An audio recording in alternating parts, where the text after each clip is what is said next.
dropping facts all day. Anthony's like, nah, I got the better parlay. Argue about the spread, it's a fierce debate. But when it comes to Wildcats, they align their fate. Blitz the bookies where the knowledge reigns. Charlie and Anthony bring the heat like flames. Talking parlays, breaking down the games. Kentucky Wildcats, they beat the same drums. All right, guys, the Blitz is back. I'm Charlie Winkle here with Anthony Roberts. Welcome to the Blitz the Bookie podcast. It's just us two this week because Josh, he got a promotion in his coaching gig. He went from the game changer guy to now he's the assistant bullpen coach for a over 50 men's softball league. He's moving up in the world. He did not have time for Blitz the Bookie. So me and Anthony are going to hold it down. NBA Finals, the Spurs, they take down Oklahoma City. So Spurs, Knicks, rematch of the 99 NBA Finals. Game 1 is on right now. So we'll keep an eye on that. Belmont is coming up. And then we got to talk a little bit about the absolute madness that is college baseball. These regional tournaments have been nuts. We'll see how we did on our picks in the college baseball, college softball. And then there's a little bit of news too that we'll touch on at the end. But before we get started, Anthony, what do you think about Josh's promotion to assistant bullpen coach? He said, I got promoted to assistant. And then the next text said assistant bullpen coach. And I was like, what the hell? But he's moving up. You know, I talked to Josh for a while the other day about it, and he was just telling me about the opportunity. And, you know, I told him, I said, anytime you can better yourself, if you're going from the game changer guy to the assistant bullpen guy, you got to climb that ladder. It's one step at a time, and you just keep climbing until you get to the top. And so I'm very proud of Josh. Here at Blitz the Bookie, we are definitely rooting for our co-host. I thought he was at least going to tell me he was coaching like his daughter's middle school team or travel ball team, high school maybe. But no, over 50 men's softball. Dude, I got a boy. I didn't even know I had a boy. I guess. I mean, the text, he was pumped. He must be looking forward to it because we were going to do the cereal bracket this week. We're going to have to put that off. So the NBA Finals, what do you think about these NBA Finals? You had OKC winning it. The Spurs took them down. What'd you think? I think everybody knew it was going to be a good series. I thought OKC would win. I do think it was a big deal that Jalen Williams was, out for the final game. He's probably their second best player. But all in all, Spurs won it. They deserved it, and they're really good. Wemby is a problem, but I don't think it's just Wemby. I mean, they have a really nice team. They've drafted so well. Harper, Fox, Keldon Johnson, Castle. Boy, you better watch out for Yeah, Castle's nice. Yeah, there's Kentucky players all over the finals here. You got Karl Anthony Towns, you got Keldon Johnson, Fox. Cal had them players littered all over the NBA. We were the NBA pipeline. Now we are trying to get good players. There is going to be a Kentucky player that gets a title because we got Towns on one and we got two on the other with Keldon Johnson and De'Aaron Fox. So who you cheering for? Who you cheering for here? You cheering for the Knicks? You cheering for the Knicks? I'm kind of torn, really. I've never been a Knicks fan, but definitely not a Knicks hater. I've kind of got a soft spot for the Knicks for some reason, though. I like both of these teams. The young Spurs, look, of course, Wemby is a damn, like I said, he's a Monstar. Everybody says he's an alien. No, he's a Monstar. I still didn't see where did they come from. You remember where the Monstars came from? The other planet. Remember weren't they what playing was their something? planet called? What was their planet called? Planet Z? I don't know. Planet Z. Well, that's where he's from. He's a damn Monstar. But I like their whole team. Like you said, they've got a nice roster, and they're a year or two ahead of schedule. They are. They were not supposed to be in these finals. And did you see the game clincher? Did you watch Game 7? No, I kept up with the score. I didn't watch it. Did you see any of the clips of after the game? I didn't. No. Dude, Wembenyama, his energy and his emotion after the game was kind of crazy to see. Really don't see that, I feel like, barely out of anybody these days. Man, you would have thought he won the NBA championship. The way he was crying, hugging every teammate he had. I thought it Charlie, was really cool to see. he He just won the cares. The he kid just won, cares. he just won the West. He just won the championship. Well, Whoever wins, basically, they knew OKC and no, the Knicks got a Spurs shot, thought dude. that they knew that if they won the West, they won it. So you So want the Knicks? So you're cheering for the Knicks, I'm joking. I'm joking. but you don't think they got a shot? I think they got a shot, but I'm They worried got they a don't have a shot. shot. Listen, I do think they got a shot, but I'm kind of worried. Like, it's just I feel like the West has been better. And Oh, it's been way better. and I feel like that OKC and the Spurs were the best two teams, and they showed it. They went to a game 7. It was a good game. Spurs, had the lead there, but it was a good game. OKC was down Jalen Williams, but I know you sent out a text to us and you said it's some high level basketball, and the little bit I did watch, I could agree with that. Yeah, the game 7 was good. It Yeah. was. Overall, these playoffs have not been good. It has not been a good product. I looked. There's the average margin of victory is like 15, 16. It's normally the average, I think, is about 12 or 13. So it's up a few points. And, if you go back and you look at the late 90s, the average margin of victory is like 8, 9. So big difference. And the points per game, big difference from back in the 20 30 years ago. Of course, that's 30 years ago, but still, these guys are scoring 110, 120 points every game. All that, and I'm not saying it's better, or I'm not saying it's worse. It's just a different game. When you watch it, it's a different game. It's rule changes have changed things. They can do so much with their footwork that they couldn't do back then because of what they allow with the gather and the Euro and all that stuff. But the game's changed. It's so much more spacing, free movement. You're really not allowed to be that physical. It's all they do is shoot. They're physical, dude.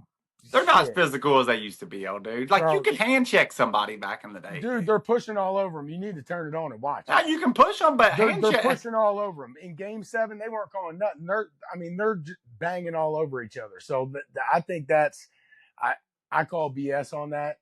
I'm telling you, they sit there. They're not calling it like you think they're calling it. They're I don't banging think all that over each other. when I'm watching the NBA, I don't think it's. I'm not saying they don't touch and hit. I'm not saying that, but I don't think. Like, I feel like back in the day, you could hand check. Like, you could there was a lot of grabbing, hand checking. You could bump They shooters. cut the hand check thing off a long time ago, but And I know that, but that's what I'm comparing it. From 90s basketball to today, and I think it allows for just a more free moving game that benefits shooters. That's just how I see it. They're definitely skilled, but I just don't think they're super physical. I don't think they're super physical. I might be wrong. I mean, when we're comparing it to the late 90s, no. But when I'm just looking at what I'm watching, game 7, they could have called a foul every time down the court if they wanted. I mean, they're banging all over each other. It's a different game because most of these guys ain't looking for that contact. Right. Back in the day, they were playing in the paint. Yeah. Now they don't play in the paint. Look, did they call that? They might have called that one. That looked like a late 90s play right there. That was a straight shoulder, knocked the dude to the ground, but I do think they called a foul on that. But they're looking for shots these days. Yeah. They're looking for shots. They're looking, to spread the court, dribble, drive, basically. Drive and kick is what they're doing. Drive and kick and shoot. Nobody's looking for that contact. Very rarely. But I will say game 7 was fairly physical. But you're allowed to play zone in the NBA now, right? I mean, you're allowed to play zone. They don't. I know, but you don't have to be able to guard nobody. In yesteryear's NBA, you had to be able to guard. They're still guarding. They're not. I know, but there's some guys in the NBA now that are more shooters than that. I mean, I just don't think they could have played in that NBA because I think in the 90s NBA, you had to be an athlete to be on the court. I'm not saying it's better. I'm just saying it's a different game. It's a different game, and I think that's why you see more shooters. is because of the rule change. I think the gather step's a big deal. They've mastered that gather step, and they really take advantage of it. They really take advantage of it with what they can do with it.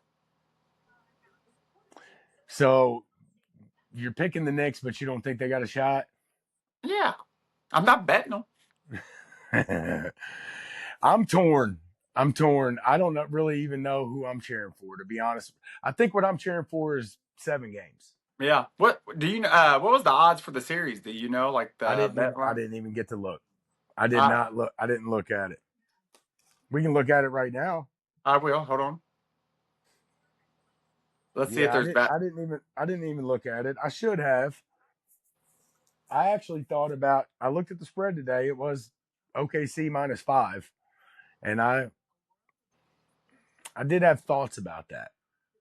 Yeah. Taking the home team in game 1, but I didn't touch it. Only a $2 favorite. They're only a $2 favorite. So no, I wouldn't take the Knicks. I would take San Antonio. I actually wish I would kind of bet that. If you had said at $2, Brunson's hurt. They're in trouble. Brunson got hurt. He's going to the locker room. He hurt his knee, and they're down 10 in the first quarter. That's trouble. Yeah, Brunson ain't there. The Knicks, the NBA has their fingers crossed right now that Brunson's not hurt because the OKC and San Antonio was the only good series of the NBA playoffs, and this one has the potential to kind of make up for some of the duds they had. But Brunson not there would be a crushing blow to the NBA. They might even let him use performance-enhancing drugs just to get through this. He kind of buckled his knee. It looked like somebody kind of ran into him. Do you think if the Knicks went to the NBA and said, hey, Brunson's hurt, but, if we can use this steroid, painkiller, crazy drug mix, we can get him through a series. He'll fail a drug test. You think the NBA would let him pass that drug test? Maybe. Yeah. Kilmer. Remember Kilmer on Let's go. Remember when he got a hold of the running back there? Oh, he'll stick him. Yeah. Kilmer will definitely stick him. Kilmer ever gets around me with that needle, I'll kill you. Ain't that what Billy Bob said? Can you imagine what Knicks fans are thinking right now? Oh, yeah. So they said that these tickets were going in game, I guess it's game 3. Game 3 in New York. Courtside, 200,000. They got different money up there. They got different money. 200,000. I want to say that the cheapest seat in the whole place is like over 10 grand. You imagine if you're a ticket guy and you move tickets and you just paid, say you got a ticket for 150,000 and you just got some for 110. So you're going to try to turn your 40,000 on them and Brunson just got hurt. You're sick at your stomach. Imagine if you already bought your tickets for your courtside for 200 grand. You're telling me the cheapest ticket's $10,000? I think so. I heard it was 5 figures. I mean, I haven't looked into it, but I did hear that 5 figures for the. What kind of money do people like that guy, dude? Just to go to one playoff game, cheapest ticket in the house, $10,000. All the people that you're going to be able to see on the screen paid like 200 grand, $150,000. What is that? How do you do? What is that? They make me feel poor, Charlie. They make me feel so that I hate when I hear ticket prices like that. Because I feel like I'm doing okay in life and I'm happy with my life. But when I hear that, I feel so poor, dude. I really do. Like, I hate to feel that way, but I feel poor when I hear the cheap, there's a ticket in there for $200,000. Like, come on. That is unbelievable. Does that ever make you feel poor when they talk about stuff like that? They like, God, somebody's going to pay that much to go to a game? And that's like play money to them, I guess. I don't know. God bless. Dude, if you're paying that, it's basically like, if you're willing to pay a couple $100 to go to a game, for some good tickets, $400 or $500 or something, they're ready to pay. If you could throw, just imagine what $400 or $500 or $1,000, is to you, is what somebody like that. 200 grand for a ticket. They can probably piss on 200 grand. Basically, they can piss on 200 grand if they can spend that for a damn one night at a basketball game. That's unreal. We need to run the numbers on how much the total money brought in from tickets for that place. I think it holds like 20,000, if I'm not Well, mistaken. like, Spike Lee was always a, courtside guy. I don't know Spike Lee's money situation. Can he afford courtside in the game? Oh, That's all I want to know. I'm sure he can, but shoo, Might put a hurt on his bank 200,000. account. Yeah. That's nuts. But I tell yeah, you what, if I had that ticket, I'm selling my ticket. That's I hate to say that, but if I got that ticket, I'm selling it. bro, There's no right? way. I mean, if they give me 3 home games, I can make $600,000 off my tickets and just go to a bar and watch it. He I'm just selling it. that play where I told you, dude, shouldered the guy and knocked him to the ground. He fell into Brunson's knee. Oh God, they'll never let him play physical again. It was a Knicks guy that knocked the other guy to the ground, and the dude fell and kind of buckled his knee a little bit. So Knicks fans are holding their breath right now, baby. They are nervous. They're taking shots right now. They are pissed. Every emotion probably imaginable right now as we speak. Not as you're listening to this, it'll be past, but right now they are nervous. What are some big injuries that you can think of going into big games, big tournaments? A couple to me that jumps up. Bo Nix going into the Final Four this year, was it? That was crushing. Remember, they had just beat somebody, and right after the game, the coach came out and said, he wasn't there. Yeah. That was crushing. And for some reason, the what was his name? Played for Cincinnati basketball. Kenyon Martin. Martin, yes, he broke his leg, man. That always. They were about to be I think they were about to be the number 1 overall seed. They were good too. They were really good. They were He was real a problem. good. Yeah. Off the top of my There's head, a bunch man. of them. There's a bunch of them. But yeah, you're stumping me right here off the top of my head. I might have to think on that and come back. We might have to touch on that next week. I kind of like that. Yeah. There's been a bunch over the year. I'm like you. I can't think of a whole bunch of them right now, but I definitely know that they're out there. And well, I'll say this just thinking of on the Kentucky side. I mean, we lost Alex Poitras right there in the tournament in 2015 when we were undefeated. Yeah. And we know what happened. We end up losing to Wisconsin in the Final Four. I truly believe if we have Alex Poitras to guard Sam Decker in that game, we do go undefeated. And then everything changes because we can get into that maybe on the second half, but we have a different coach right now if that happens. Yeah. But that's one that I think of on the Kentucky side. You remember a few years ago, the 49ers went through like their 3-string quarterbacks there, and they were the best team in the NFL that year. And I think they were playing Philly maybe, and you could just see it in their players' eyes. They were loaded. That's when they had Purdy on the cheap. 49ers had everybody, and Purdy got hurt late. They were still competitive. They were down to like their 3rd or 4th-string quarterback. The guy couldn't move the ball, and you could see it in their eyes. They were still playing them tough because their defense was elite. But that's a situation that I remember just here recently that was pretty devastating because you felt like the 49ers were the best team in the NFL, but, injuries got them. I remember a few years ago, the Bengals I thought were the best team in the NFL, but like their whole offensive line was hurt. And that was really the beginning of the end for the Bengals offensive line because they ain't been worth a darn since.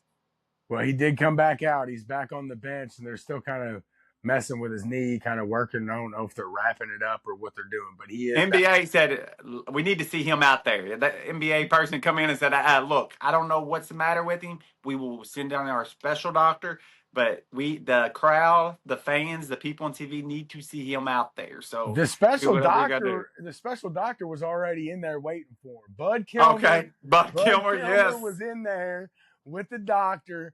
And they got it done real quick because he's already back, son. Kilmer was in the locker room. He was in the locker room waiting for him. They said, Brunson's like, who's this man with this Texas accent? They said, son, this is Coach Kilmer right here. He said, let's go. Let's go.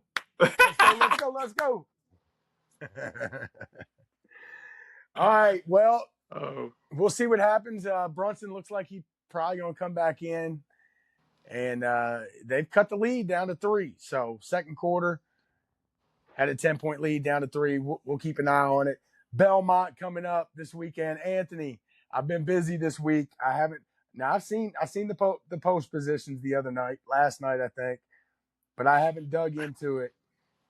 Initially, I made my post on TikTok. I seen you commented.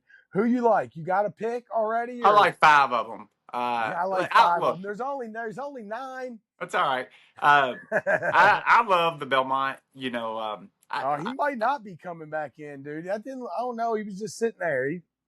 I don't know. My bad. this Go ahead. this is the last year the Belmont will be ran at 1.25 miles, which is a big deal. You know, everybody talks about what's going on with the Preakness, and I do think they're going to make changes to the Preakness, but I think if they would just wait one more year, things would kind of get back to normal because I think it's been like 5 years now. It's been ran at 1.25 miles. The Belmont traditionally is 1.5 mile race, which is a very long, unusual distance for horses. And a lot of times horses skip the Belmont because they just don't have the breeding to go 1.5 miles. So this is the last year. It's at 1.25 miles, and it's at historic Saratoga racetrack. For a lot of people to know, that's in New York. It's a very old traditional racetrack. It's older than Churchill, I believe.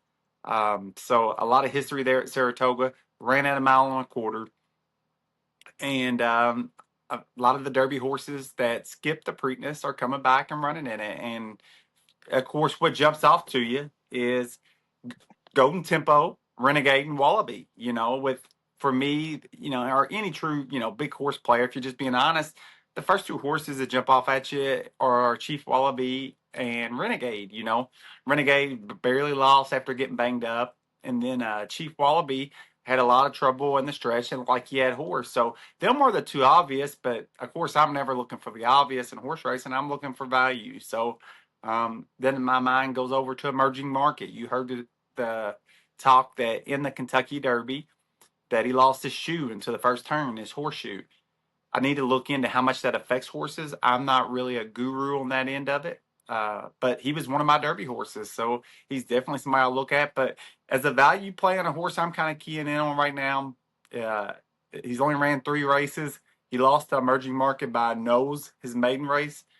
Then came back in Tampa Bay Derby, broke bad, and then came back in a maiden race, the last race at Churchill, and it was a loaded maiden race, but he won and he crushed and he ran a 95 buyer. His breeding's top to bottom out of Constitution, which is out of Tappet. Tappets love the Belmont. I think the Tappets produced like 5 Belmont winners, but this ain't your traditional 1.5 miles, so I don't know why I'm saying that. But at the same time, I really like Powershift, and I think he figures, and I think you'll get about 15-1 on him. Of course, Renegade Wallabee. The only one I'm not crazy about, I'm not a big Commandment guy. You know that. But if you like Commandment like you did, Charlie, it'd be a good chance to bounce back and take a shot with him. Who are you thinking? Well, I think it's setting up to be a good race. I think it's going to be pretty different from the Derby though, because I don't see a lot of speed in this race. I don't see maybe one or 2 that really want to go to the lead. I don't know that really any of them want to go to the lead. I think your Powershift is probably going to go there though. Yeah. I think he'll be the one. And Saratoga has been playing to the speed. I will say that. I've heard a lot of people talking about that. And I don't think there's a lot of speed in this race. So does it set up for a closer like it did in the Derby? A lot of these horses want to close. Renegade wants to close. I don't know about Chief Wallabee. He's been in. I got questions because I do think he's maybe the pick. I think he might be the pick, but I think there might be questions about the horse. He's never won a stakes race. Maturity. He has maturity issues. Like and can that just be an ongoing issue that might be? Do you ever think that's a thing with a horse that might be a really quality horse, but just not a winner? A solid, get some wins every once in a while here and there, but it's more like a second or third place horse. Do you think that becomes an issue with horses? Well, I don't know if I'd put like that, but yeah, I do. I think a great example of this is a few years back, Mindframe. That 3-year-old year, he was a late developer. Everybody's seen his talent, but sometimes his head would wander all over the place. And it happened. He actually won the he won the Belmont. No, he got second, whatever it was. But Dornock was a dog, and Dornock didn't have the talent he had. Mindframe would go to pass him up, and then just start looking around the stands, and you seen a horse like Dornock, man. That, I mean, his head went down, and he went to work, and here this big goofy headed horse is just looking around at everything and not focused on business. So that reminds me kind of Chief Wallabee. Like there's been a few races where he's looked around at the crowd, he's looked out. His mind wasn't on business at that point. So, Yeah, so what's I think crazy about there it might be. is, I got some worries about him. I yeah, do think but again, I do think he might be the pick because we've talked about it, and I watched the Derby replay probably 100 times.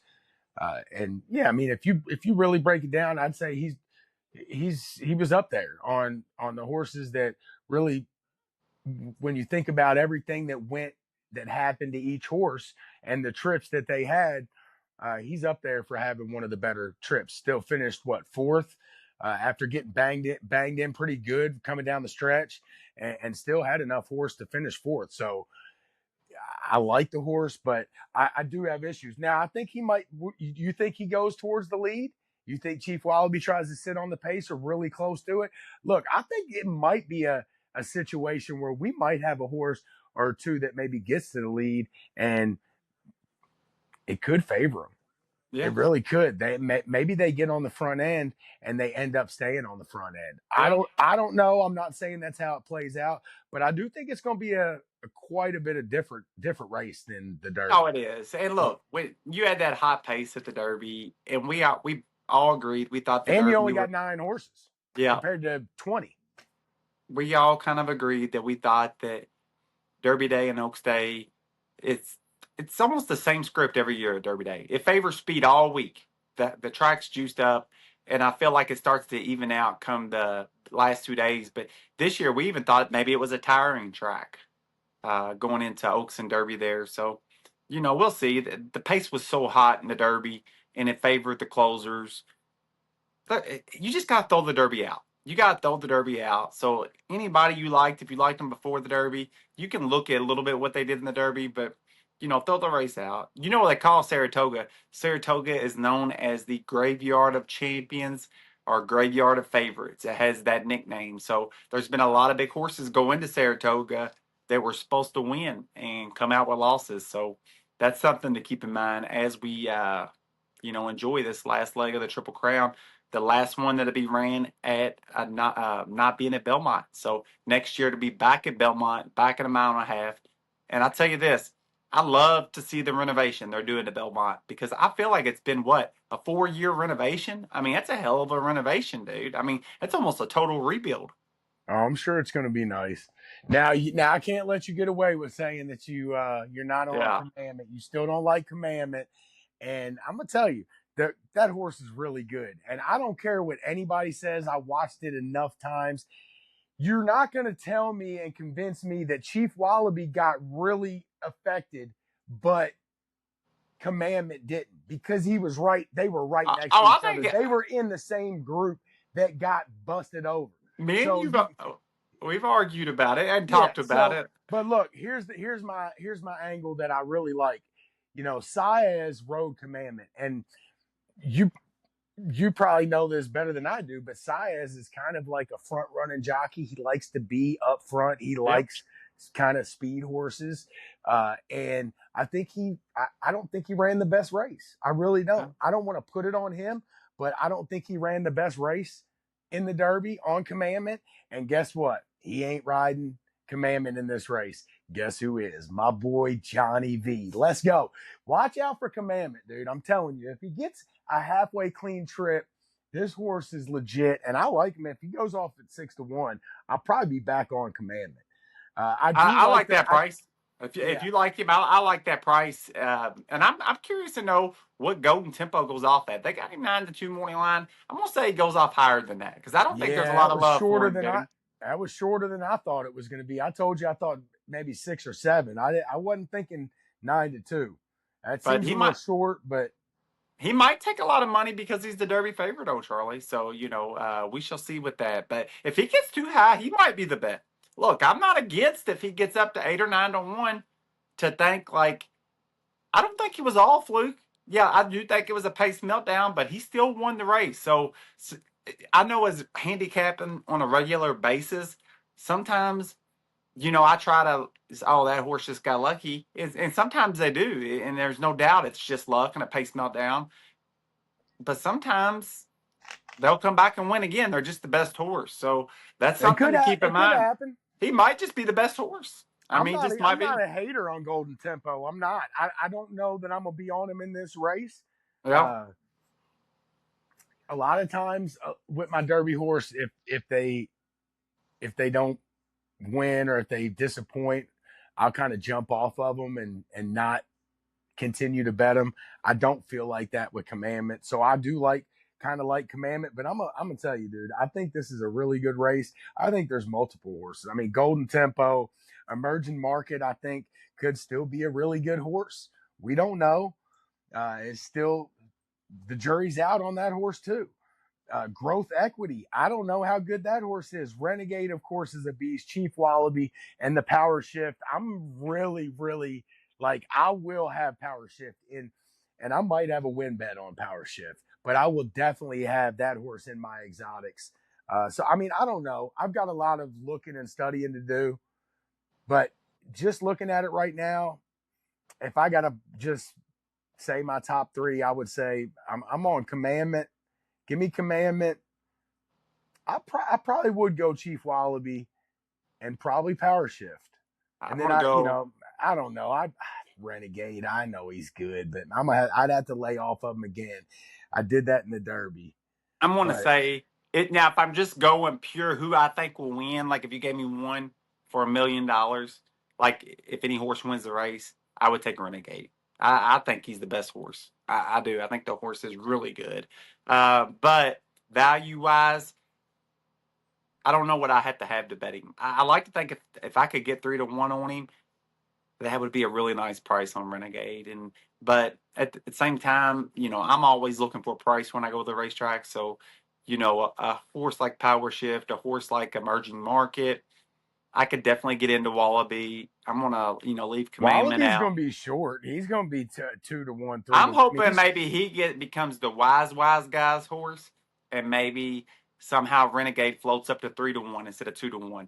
I could see Renegade at 3-1.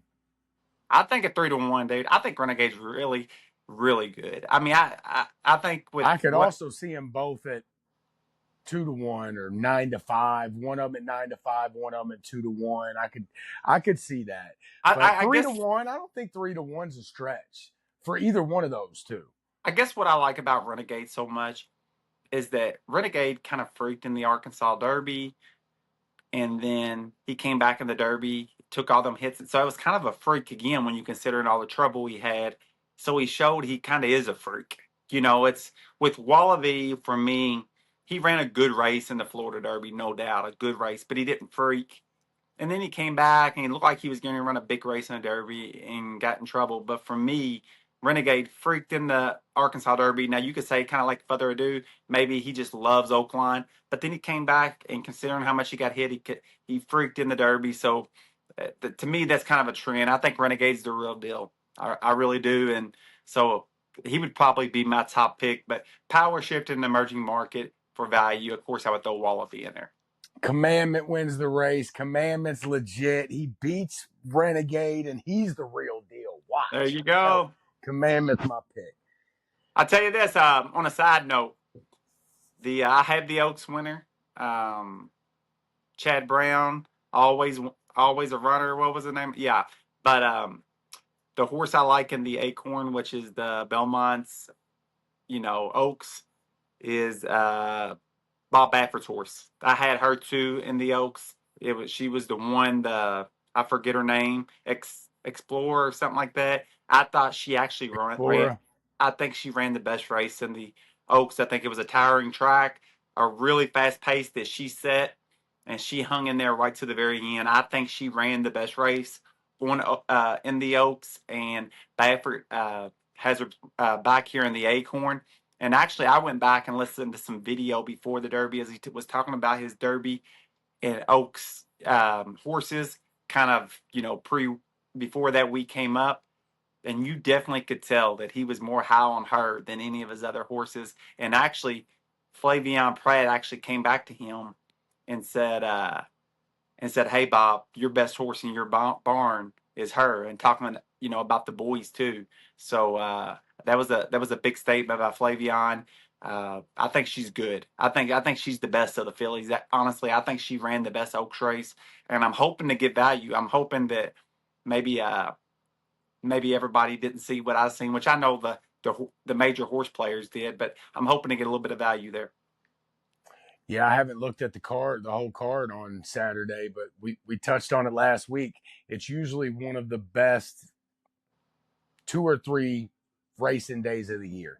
I will I have guess you money could in. say Breeders' Cup, Derby, Belmont Day, however you want to say it. I know you said you thought Belmont. I think Belmont Day is better than Derby Day. It I'm is just saying the undercard. overall, the overall race card is what I'm saying, not Yeah, the actual Brunson's backhand.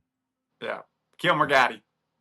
Kilmer, yeah. It took a little bit for it to kick in. He had to sit there for a little bit. The Kilmer magic, San baby. Antonio up 5 with about 6 minutes left in the second quarter.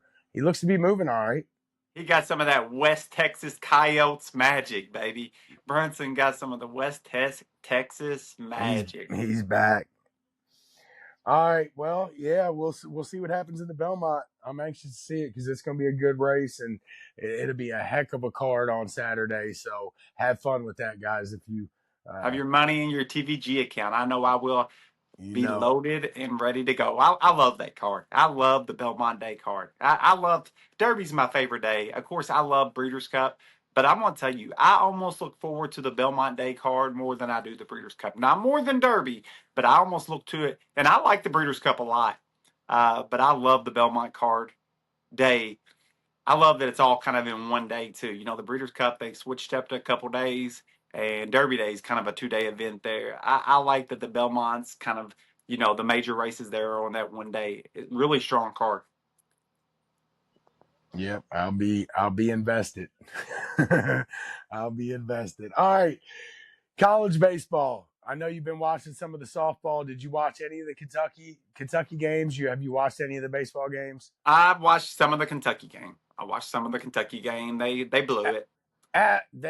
Well, we'll talk about that a little bit more in the second half. But yes, Kentucky did blow it. We were 3 outs away, up 3 runs, with a chance to host the Super Regional against a team not named UCLA because they got beat. So yeah, that was. We'll say. Well, we had 3 runs going into the 9th inning game. It was too. 9-6, and we lost 11-9. That was going into the last inning of game 2, which could have clinched it, right? Yep. And then we ended up losing that one, and then losing the next day too. Yeah, it was rough. So, but overall, college baseball is a disaster. It is so fun to watch. When I say it's a disaster, I just mean, Anthony, we've coached for years. We've got kids. They're 13 right now. And we saw, sometimes it's good, sometimes it's not. And we're coming off of a bad outing the last time out that we played. And what we saw. I'm seeing the same thing in college baseball. They can't hit their cutoff man. Literally, I was yelling at the Louisville Blitz about throwing over the cutoff man on Saturday and Sunday, and I'm watching the same exact thing with college players in the regional, high-level college players. So not just Kentucky, although Kentucky had a bunch of miscues. West Virginia did too. It was a really sloppy series, but I'll tell you, that region was awesome. I mean, it was sloppy, but it was awesome. I mean, there was lead changes, teams coming back. It was really fun to watch, but man, it reminded me of 13U baseball, Anthony. How would you like to feel if you were like Mitch Barnhart of Kentucky, and you're or whoever, the head coach at Kentucky baseball, and you're 3 outs away from hosting the Super Regional against a team not called UCLA, 3 outs away, up by 3. Like, I know what happens. I get it. It happens. Comeback, they happen. But man, that got to stay as a coach, as an athletic director, anybody involved with the program, that's got to stay in your head for a while. 3 outs away, up by 3. Man, stuff. Even more so with the decisions that he made in that last inning. Come on, we can't do that to him, Charlie. You know it's tough. He made the best decisions he thought he knew how to make. I know, but we'll touch on it a little bit more in the second Right. half. But yeah, just overall though, college baseball, it is super fun to watch. I think I'm cheering for West Virginia the rest of the way. I really do. For one, I've made some Kentucky baseball posts the last week or two. A ton of West Virginia fans, even after they beat us, with really positive comments, just saying how they respected, Mingione and the players, how they acted after the game, after each game, and really talk Kentucky fans and the team and everything up. I'm on West Virginia. They're a good team too. We got to lighten. Man, that one kid keeps beating us. He's beat us like 3 times in the last 2 years. We got a lot in common with them. We got a lot in common with them. We both hate you. We both hate Louisville. They're not. They do not like Louisville. We're both hillbillies. There's a lot of common. We both have really cool songs about our state. I'm cheering for the Mountaineers the rest of the way out. Mountain Mama. How's our song go? West Virginia, Mountain Mama. Well, they're playing John Denver, aren't they? That's it. Take me home, country road. Yeah. There was a lot of country road comments too. Yeah. You know what else is West Virginia versus Kentucky is, I think, or is that West Virginia? I mean, Kentucky, Virginia. West Virginia. Hatfields and McCoys. Oh, yeah. Hatfields and McCoy. Yeah. Virginia.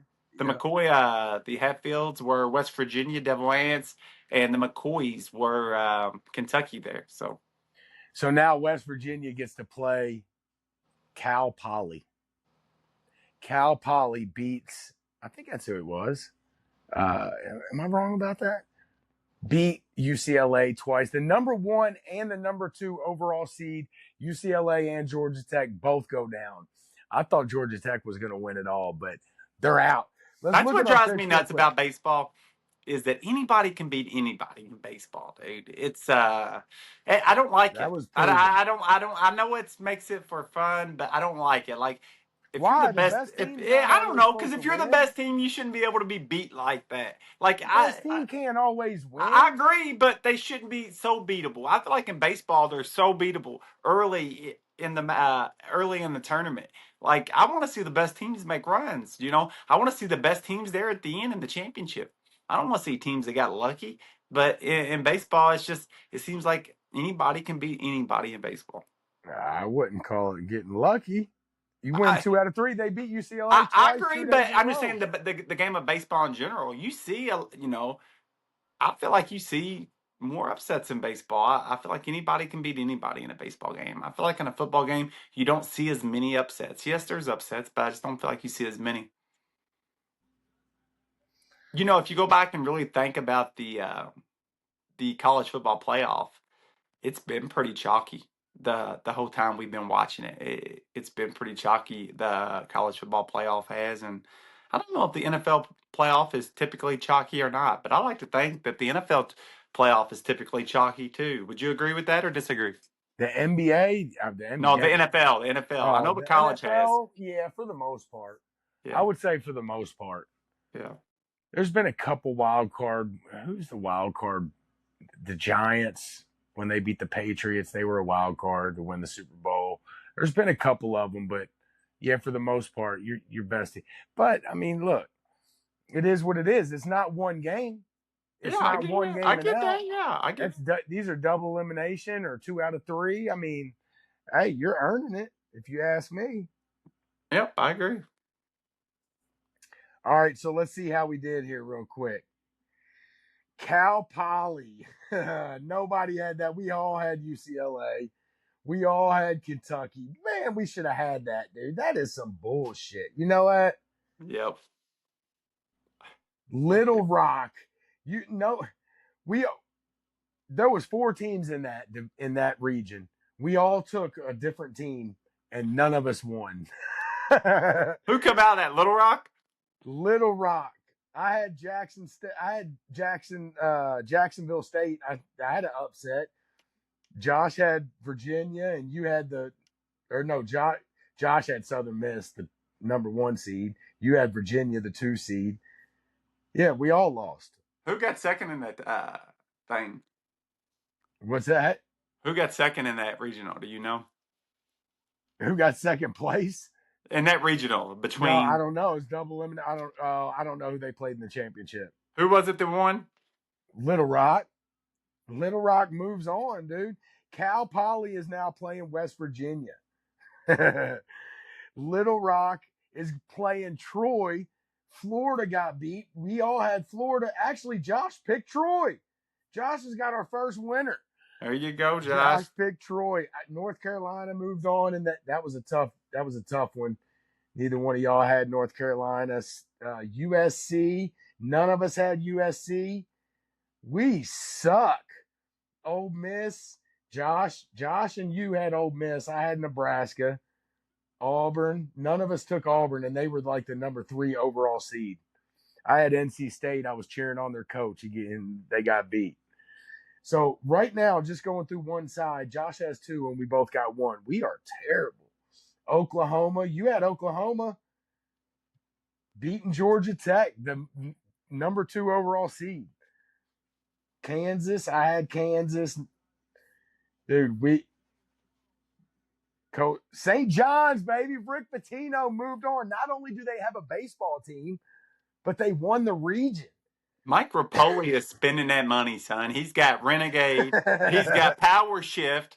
He's got a good basketball team. Next thing you know, he's got a good baseball team now.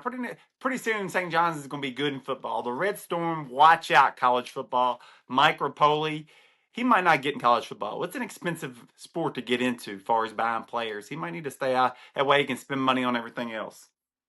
Holy Cross could not pull off the upset against Texas. You and Josh both had that. Oregon. None of us took the top seed in that one in Oregon. Mississippi State. There's you know what I'm seeing? I'm seeing a big trend here. You know what it is? What's that? Bunch of SEC. They're good in baseball. Georgia, Mississippi State. You got Oregon, Texas, Alabama, St. John's, Kansas. You got Oklahoma, Cal Poly, West Virginia, Little Rock, Troy, North Carolina, USC, Ole Miss, and Auburn. So you got 2, 3, 4, 5, 6, 7, and Kentucky should have been 8. We could have had half of the super regionals. Matter of fact, yeah, we could have. Damn. So looks like I had 1, 2, 3. I picked 5 winners. You had 5 winners, and Josh had 5. We all suck equally. No, I took more long shots. That means I win. Yeah, I didn't. I took more. I took a bunch too. None of mine. Did you? Okay. None of yours won. The only one that really picked the upset winner was Troy. Josh. He picked Troy. So let's go ahead and pick real quick without Josh.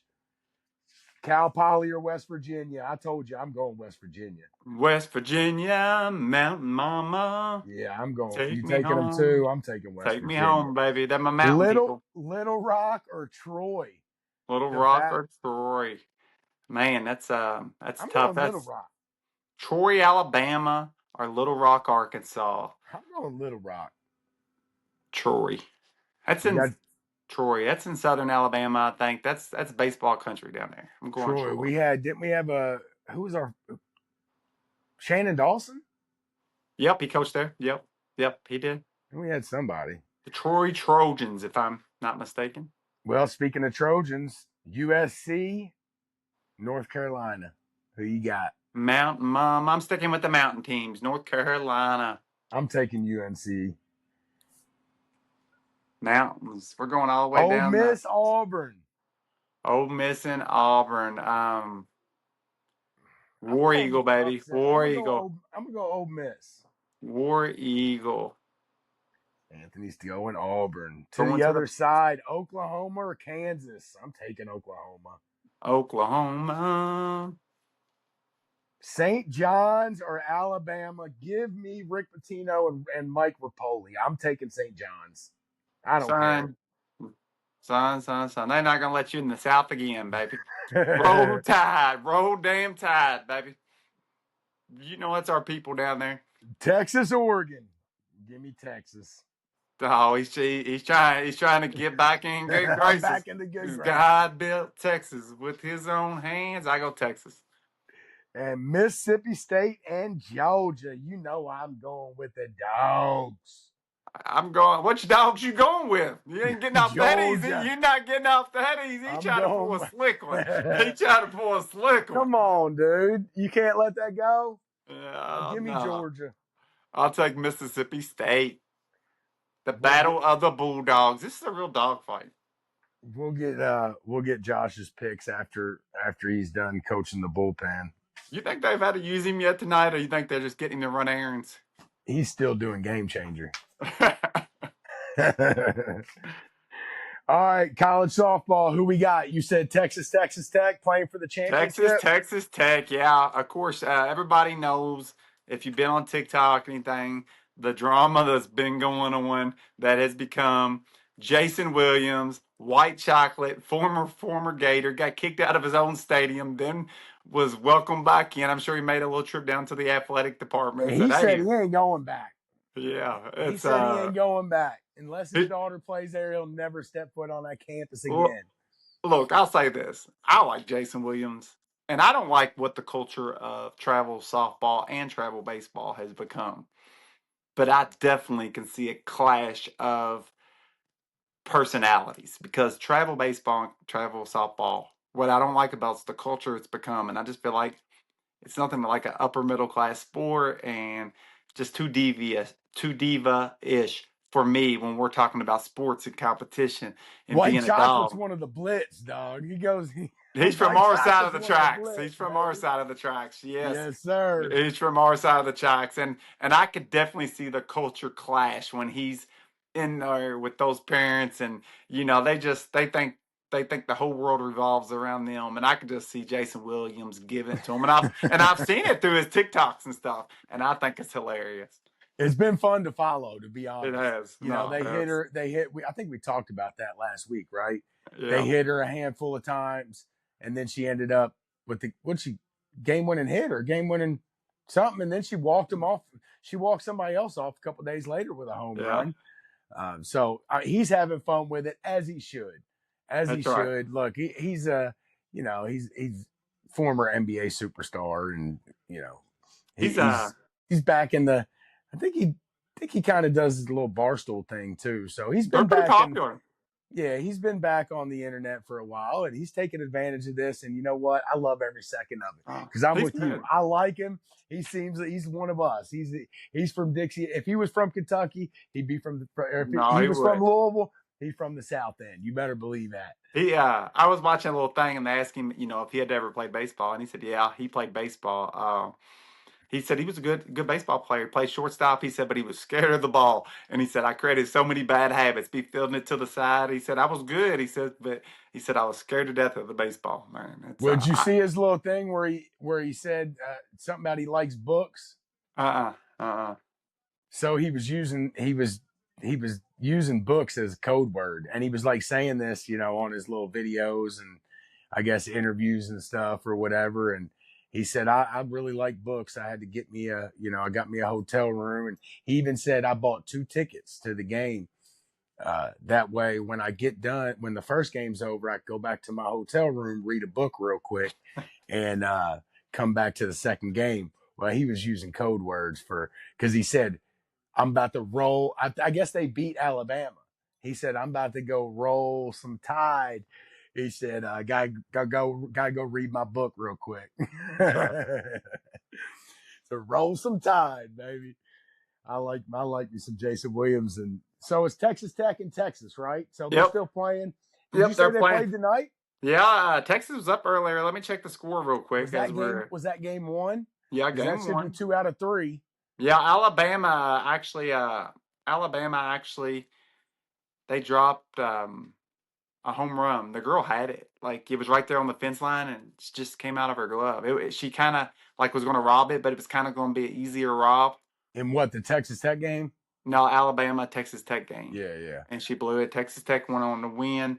But yeah, we're in game one, top of six. I think they play 6 or 7, might be 6. I forget what they play. Been some years, but it's three to What's the six, score? 3-6, and typically they don't make the errors like the boys do.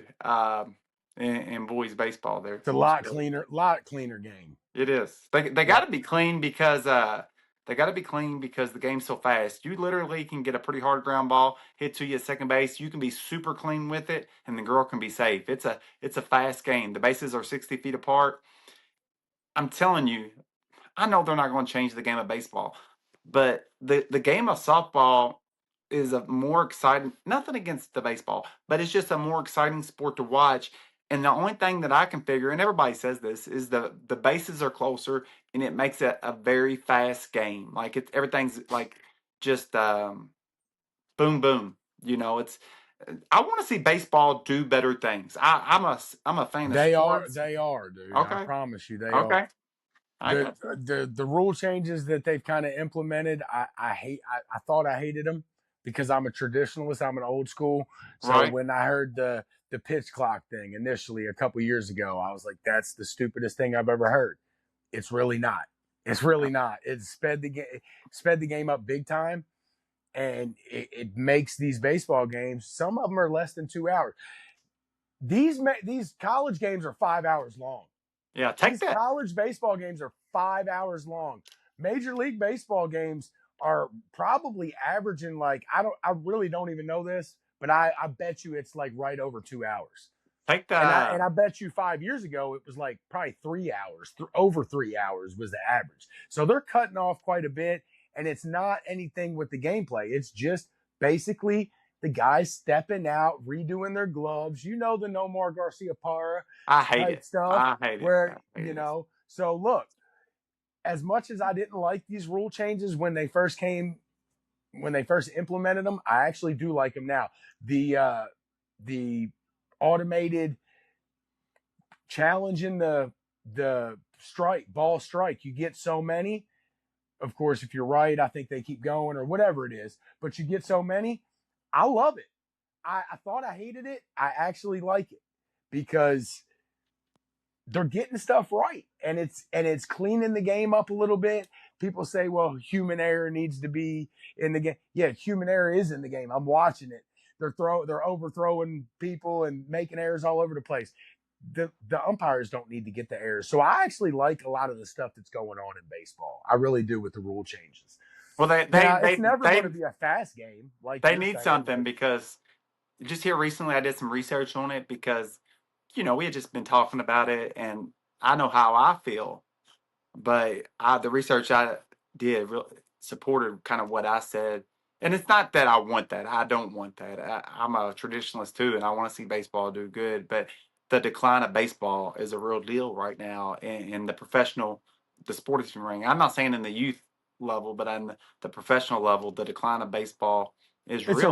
it's a regular season thing though, because watch the ratings in the playoffs. Playoffs, they do pretty well. Yeah. Okay. Oh yeah. I mean, the playoffs they'll have great ratings, but But yeah, you see, like football and basketball, like go up the graph, and baseball.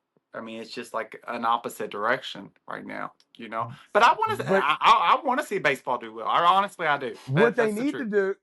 to do is cut the games down from Yeah. 162. How about let's play 80 games, How 100 about games? How about we get a salary cap? How about we get a salary cap? I don't care. It That's needs not it. even an It issue. needs it. It needs it. No, it needs it, Charlie.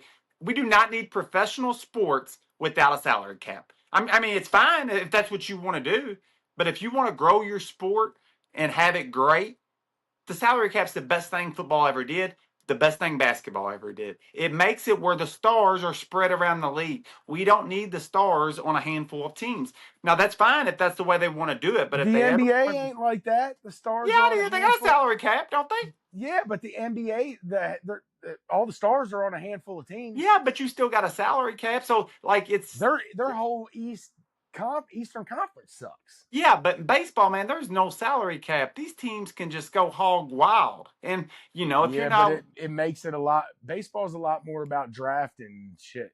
Well, so is football because you get them on the rookie deals. That's the key right now is drafting well so you can get them on that rookie deal. I mean, that's how you win right now in the NFL. I mean, look, I Drafting well. wouldn't be against it because They need it. my team is one that needs it because we don't spend nearly enough as everybody else. Matter You of fact, probably can't we're afford probably to. fifth in our division in spending. Right. So I would love it, but I don't think it's been a huge issue. Now, right now, in the last few years, and it seems like it because, of course, the Dodgers are dominating, but it's been like this forever. The Yankees have continuously spent at the top, and they haven't won a World Series in how long? Because anybody can beat anybody in baseball. But I'm not even saying for buying the championship so much. I'm just saying to grow the fans. Like, say you get a good player like an Ellie De La Cruz, or I'm sure Baltimore's had their shares, where you draft a great player, you draft him, you love him, but in reality, you're not going to re-sign him. You know we've that. Had, you can we've dream. Had plenty of them. Manny Yeah. Machado, we got Gunnar Henderson, we got that's junk. Right now. That's junk. That is junk. Yankees and Dodgers and Rangers and Mets here. You're not going to grow your sport. Years. Look, when I say your sport, I'm a traditionalist. I love baseball. If they want to fix baseball, that got to be at the very top of the list. I don't know how they cannot come to terms with that.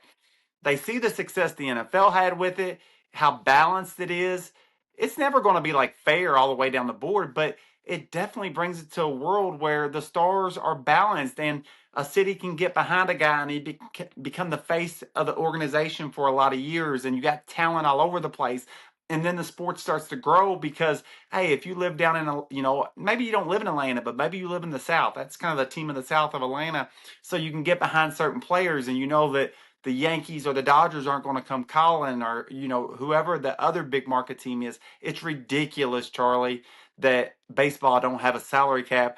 In seeing all the success that football and basketball has had with the salary cap, I don't know what stops it. I'm sure there's some things that stop it, but whatever stops it, they need to fix it because baseball's on the decline. Professional baseball is on the decline, and a salary cap, I think, would do all the wonders in the world for baseball. I would imagine it's the owners. Yeah, I think it has something to do with the players too, because then if you had a salary cap, they couldn't. I listened to a thing one time. They can't negotiate these mega deals they get in baseball or whatever. So this guy explained it all, and it made sense when I listened to it. I just can't remember a lot of it at this point. All right, well, there was a little bit of news we'll touch on here before we end the show. Of course, on the Kentucky side, the Cats signed their guy. They didn't get Stokes a few weeks ago, but all the chatter, and I know it's been a bunch of local chatter, but I'm sure it's been kind of national too. The Moncilovic kid from Iowa State, he was the main target, I think, that was, was he going to stay in the NBA draft or not? He withdrawed his name and took a couple more days. He's a Cat. And Mark Pope put together a decent little roster. So Moncilovic is a Cat, baby. I'm loving every bit of that. It's a decent roster now, Anthony. That's a decent my ass. That's a good roster. I hear all these people saying, "Oh, that's a good roster. That's a damn good roster." It is. That's a damn good roster. That's a top 5 roster in college basketball. I don't care what all the critics say, dude. The Wilkins kid. I don't know if I'll go top 5, but it might be. It's good, dude.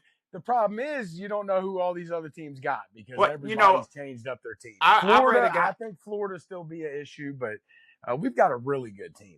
I read for Mark Pope. I read a thing that one of the portal guys, the national guys, not a UK guy, said if Moreno was in the portal, he'd be a top 4 or 5 guy. This is before any of that stuff happened. You got the Moncilovic, awesome player. I mean, I forget what he averaged Iowa State really well for a really good team. Then you got the Wilkins kid. The kid's good. Go watch him. Wilkins, Diallo, the guards. Diallo, and then you got Cam. That is a top 5 lineup, dude. It just is. And you know what I love about it, Charlie? I love about it, and we'll talk about it more in the second half. They all got something to play for. They're not these really high draft projected players. I think that's one of the keys to putting your team together in the portal age. That's the chess game. Yeah, I hear you. Because, a lot of people think we dodged a bullet with Stokes, and we'll see how that plays out. We might have. So Give me a little, Moncilovic any day over a Stokes. Not look, I might be totally wrong, but if I'm gonna put my money on the table, I want to put my money on the table with the kid that has something to prove, that seems to be a team player, and and just has a lot to play for. I like that angle so much better. Don't seem like a diva. I like everything about it. Stokes could be the number one overall pick, though. So That don't guarantee you nothing.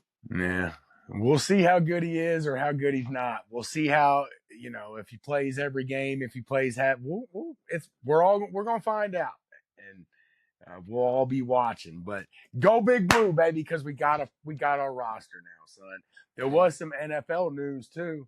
Myles Garrett, big time NFL trade the other day. Myles Garrett for your boy Jared Verse and a couple picks. Number one pick, I want to say there was another pick involved too, maybe a second or third rounder. Right. So, me and you kind of already talked about this, but I think it's a win-win for everybody. Really do. Myles Garrett, not possibly, he's one of the best edge rushers of all time.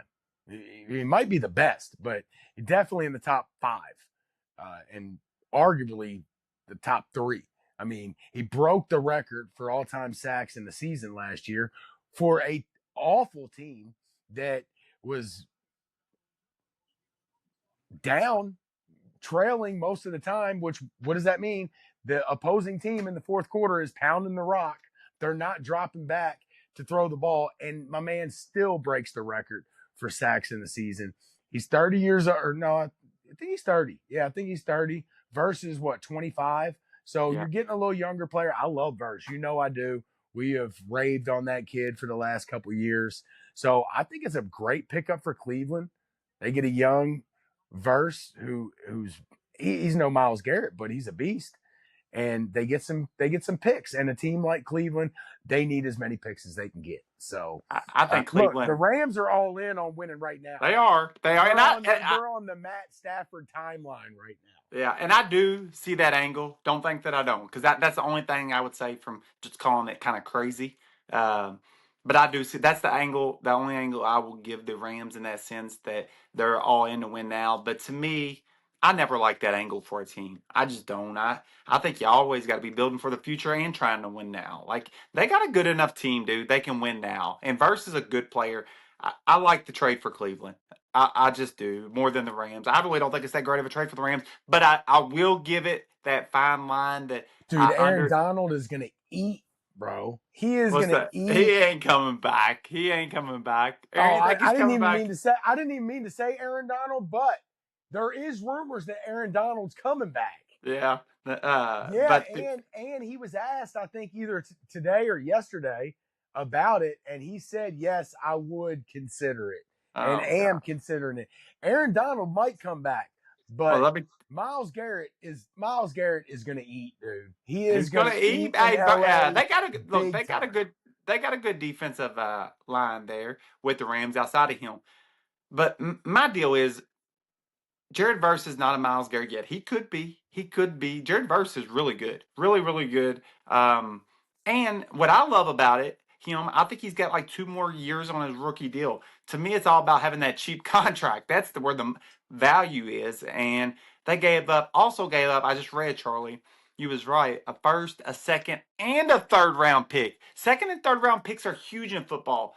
The Rams gave up way too much for it. Now, I do understand, let's win now, but you just gave up your whole draft. And for one of the best defensive players of all time. But you just gave up a really good, cheap, really top-level defensive player. I don't like the trade for him. But for the win now... I love it for everybody. For the win now part of it, I can understand it. But that's about the only part I can understand it. You just, you're giving away your future you're really good now. You got a chance, but you They want to ain't be giving good. away their future. Miles Garrett's got 5 years left. I know, but you're giving around a first, second, and third round draft pick. That's your whole draft. They're fine. They're set up. They're set up for the right now. And I think they've already drafted what they think might be their next quarterback. So they don't need a top pick for that. And look, the Rams have historically drafted very, very Yeah, well. that's fair. So I will trust their upper management. I get your angles. I get it. That was a lot. It was a lot to give up. But I do think Myles Garrett, if he can put up those numbers at Cleveland, he's going to absolutely destroy in LA. He's going to get a lot more chances on dropbacks. I don't even know what the number would be on how many more dropbacks that he'll probably see compared to what he saw last year with a team that is probably the Rams are about to be the Super Bowl favorites. Matter of fact, they might be the Super Bowl favorites right now. I'm willing to bet that whatever their odds were before that trade, I bet you they went down. And if Aaron Donald does somehow come back, we might be looking at the best defensive line ever. If Aaron Donald comes back and joins it. Can you imagine both of them on the same offensive or defensive line? Myles Garrett and Aaron Donald. Oh my goodness. I think that might happen, Anthony. Yeah, I'm I'm with telling you, you. I think he might come back. I tell you what, I love it for Cleveland. I think they're on the way to getting better. They're going to get that Watson contract off. They They're had the about defense. they're about to start Watson. I know, but they're going to get it off the books at some point here, whether they like him or not. But they just got those picks. They had the defensive rookie of the year last year, and Carl switching I can't even say his name. Carson Switchinger. But anyhow, they had Big Graham Cracker down there. Well, from Michigan, Cleveland's doing good things right now, dude. Hey, and by the way, the Bears are winning the Super Bowl. So The you heard Bears are that not. here. The Bears are not winning the Yes, Super they Bowl. are. Yes, The they Bears are. are not. The Everybody's going to have to go through the Rams. I can tell you the that. Bears are the Broncos, baby. The Bears and the Broncos, neither one of them's winning the Super Bowl. The Patriots ain't going to get close this year either because their schedule got a lot tougher than that cupcake bullshit they had to play last year. Denver, not happening. I need football. I need football in my life. It's too early, but I love it. I need it. I need it, Charlie. I can't take this summertime stuff. I tell you this, I was at a Louisville Sports Cards over there, and them guys are pretty sharp on cards. Sports cards. They're the nicest store in town. They're super nice guys, and they told me they came back from the Chicago show up in Chicago, and it's a big national show, and they were talking about how I went in there and I said, "Where's your?" I'm going in there. I'm trying to buy some Caleb Williams because I'm a speculator. I like to try to pick who I think's gonna have a big year. So I'm looking for Caleb Williams, Bo Nix, which I have for a couple years now, and I've been right on it. I said, "Where's your Caleb Williams at?" I seen everybody else. I said, "I figured these guys ain't selling their Calebs. They must like Caleb." They said, "No, you can't keep Caleb Williams cards right now all over the country. Like if he has a big year, he's going to be the it person in the NFL. Big market team in the Bears, big city. The Bears are going to be good. They got. I'm just saying, their offense is kind of rolling. But he says Caleb Williams is the hottest card in football right now. I got mine that I won. I seen it. Yeah. I got it. It came in the mail yesterday. Did you? Yep. Hold on to that. Hold on. I tried to trade Charlie for it. I was trying to bring out all my Orioles. I was trying to bring out my Orioles out at him. I had to make sure I got it first. I know. I love it. I love the trade. Trading cards is my favorite. I give it to you for that Cal Ripken right there. I might. I don't know where my Cal is. I just put that. I might. If it's a fair trade. I got halfway lucky. Really, I think it's a $30 to $50 card. Really, yeah, that's a good card. That's a good card. It is. Was it clean? Did you look at it? Even gonna get one. Did you look at it? Is it pretty clean center? Yeah, Did you see it? Clean. I didn't take it out of the penny sleeve, so I like really examine it. But it looks pretty good. I've become obsessed with grading cards now. It was the football. I've been back in it for about a year or two now, and I just a little bit more every week. Like I'm just looking, like I'm learning things, and Now I'm the PSA guy. Now I'm like getting them under microscopes and stuff because that's where the value is, dude, is learning how to grade cards. And I think I'm pretty good at it. Like, so I've sent some in. I've done pretty well with them. I got some more sent in. But PSA, side note for Blitz the Bookie, because this is big news. PSA has suspended grading for their value line, which that's majority of what everybody sends in. It's like $25. They have suspended it. They are estimating to be 4 months. They are 10 million cards behind. They want to get that number down to 4 million cards, and they estimate it's going to take 4 months. And they've suspended their value offering. It's like $25, but it takes like 3 months to get for that $25 service. Now you can do the $75 service, get it back in a month, but the $25 value service, which takes 3 months, they've suspended that. And they're going to shut that down for 4 months and try to let them catch up on the backlog of 10 million cards they have. And they're also, during this time, building them a brand new facility. So sports cards aren't going anywhere because PSA is going to invest supposedly like tens of millions of dollars in a new facility. Oh, it ain't going nowhere, but PSA is a fucking scam. It is. Hey, and I agree. I agree. Scam. I agree, but if you want your card to be worth more money, it better have that PSA on it. I'm not saying it doesn't matter. It matters in the sports card world. It matters, but it's all. I agree. It's a monopoly, is what it is. It's a damn monopoly. Yeah. All right, well, that's about it, guys. Appreciate everybody listening. Josh just texted. He said he suggested a change, and the coach didn't listen to him, so he's pissed off. I don't know. We'll see. I'm gonna catch up with him tomorrow, see how it went, but he doesn't seem happy. I think he'll be back next week. Guys, make sure you check us out on all the social media platforms: TikTok, Instagram, Facebook, Twitter. Hit up the YouTube, and if you do the audio only, iHeartRadio, Spotify, and Apple Podcasts. Guys, we appreciate everybody. We'll catch y'all next week. Blitz the Bookie. See you guys.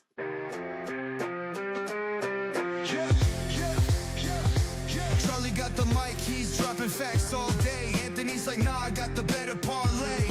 Argue about the spread, it's a fierce debate. But when it comes to Wildcats, they align their fate. Blitz the Bookies where the knowledge reigns. Charlie and Anthony bring the heat like flames. Talking parlays, breaking down the games. Kentucky Wildcats, they beat the same drums.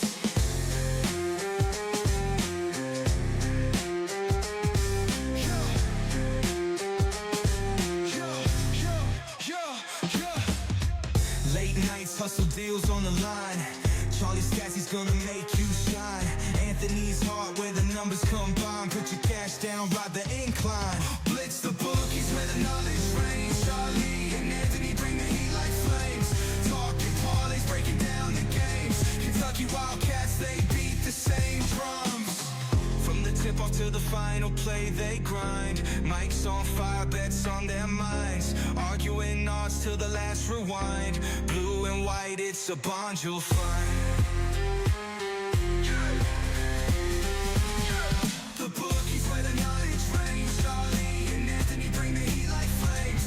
Talking parlays, breaking down the games. Kentucky Wildcats, they beat the same drums.